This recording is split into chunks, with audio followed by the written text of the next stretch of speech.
into clinical practice. I'm Beth Korinek, and I'll be guiding you through the webinar today. Our purpose is to develop a shared level of understanding among the invitees for the convening that will take place on June 10th. The webinar will cover the purpose of the convening, the definition of reentry, national and Colorado efforts related to reentry, and barriers to reentry into clinical practice.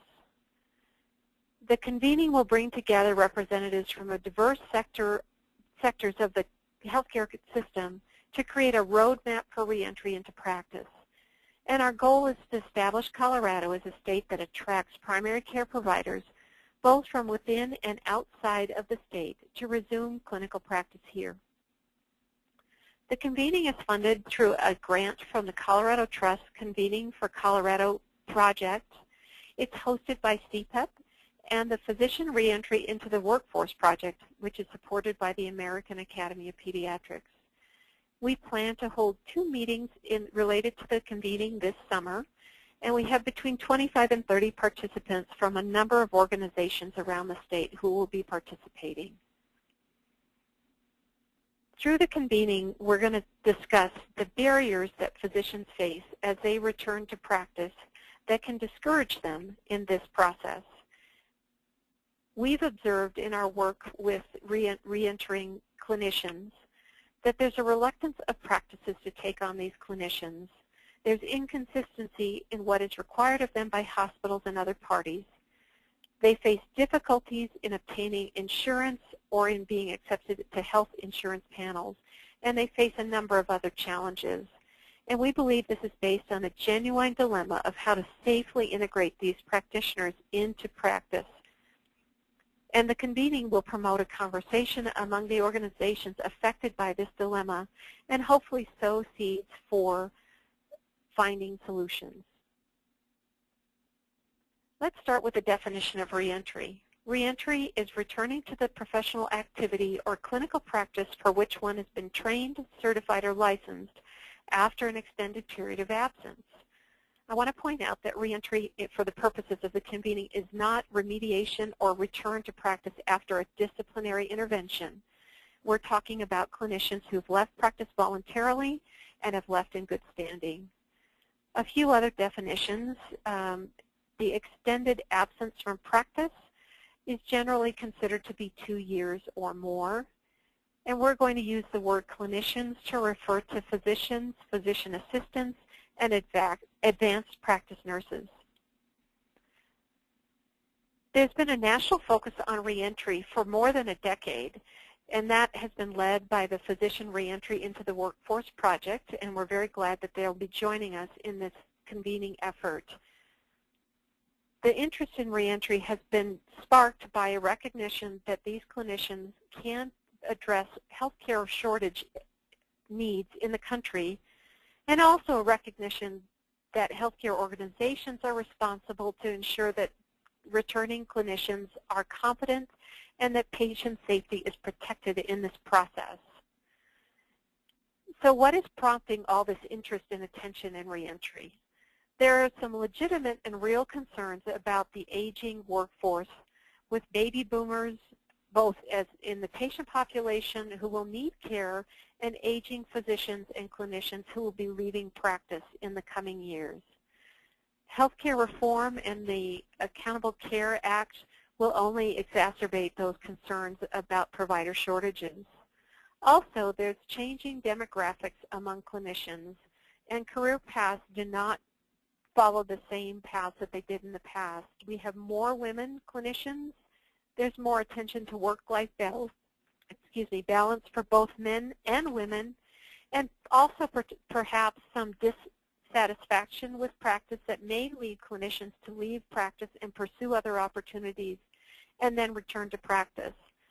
There's also a sense that there are a large number of clinicians who may be inactive and potentially returning to practice. There are really no good national studies or Colorado studies for the number of inactive clinicians in the state, but national figures anticipate that there are tens of thousands of clinicians who are not currently practicing. Let's also talk about the pathway to reentry. There really is no one process or path, and what we often see is the individual clinician has to figure this out on their own. An AMA survey of physicians who had returned to practice found that less than 40% of them completed any retraining activities before they resumed practice, and even fewer participated in formal retraining programs. The Federation of State Medical Boards, the American Medical Association, the American College of Obstetrics and Gynecology, and others have released position papers or guidelines that can help with this process. CPEP also offers a clinical practice reentry program. We're one of just a few of these programs in the country. The program was designed specifically for physicians and other professionals who are returning to practice after a voluntary absence. And I do want to point out that this is different than our competence program. We've worked with more than 130 clinicians from 26 different states, and 60 of those clinicians have been in Colorado. An initial one-day evaluation provides information about the clinical competence of the clinician, and then it's followed by a reentry plan and a structured process to safely return to practice. What's exciting about clinician reentry is that it can be a very fast process. It can take between 4 to 12 months depending on the needs of the clinician and how long they've been out of practice. Generally, they begin providing patient care almost immediately in this process so they can help meet the needs of the clinic in which they're training. And it provides a great recruitment resource for hospitals and clinics. Reasons for leaving practice vary. About a third of clinicians leave for family obligations, raising small children or caring for aging parents. They may have personal health reasons that cause them to leave practice for a period of time, pursue alternate careers, or retire and then decide that they, for whatever reason, need to return to practice. The reasons for returning to practice obviously parallel the reasons for leaving.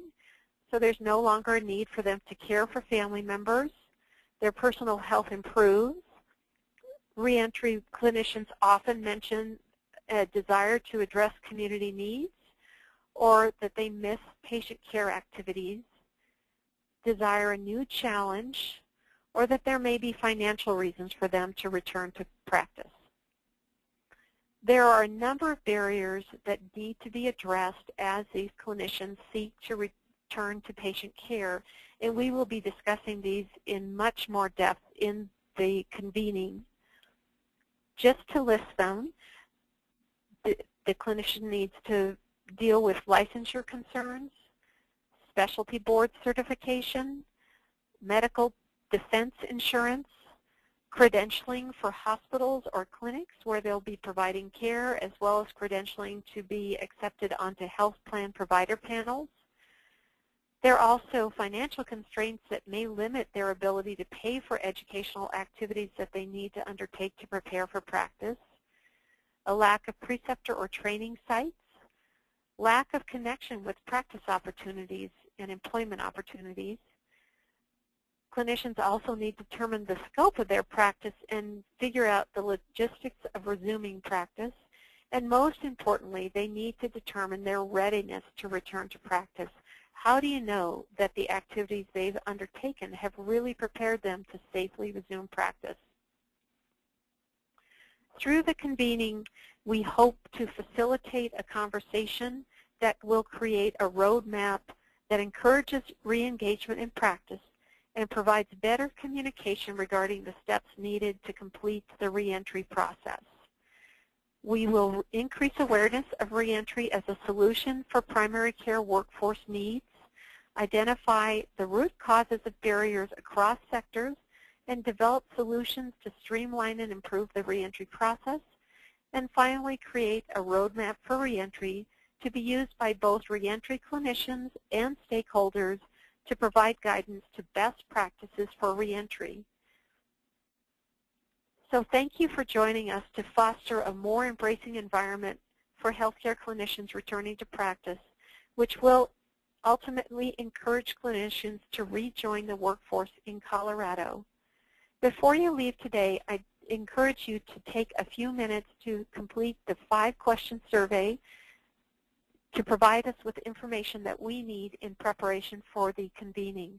The link is listed here, and we look forward to seeing you on June 10th.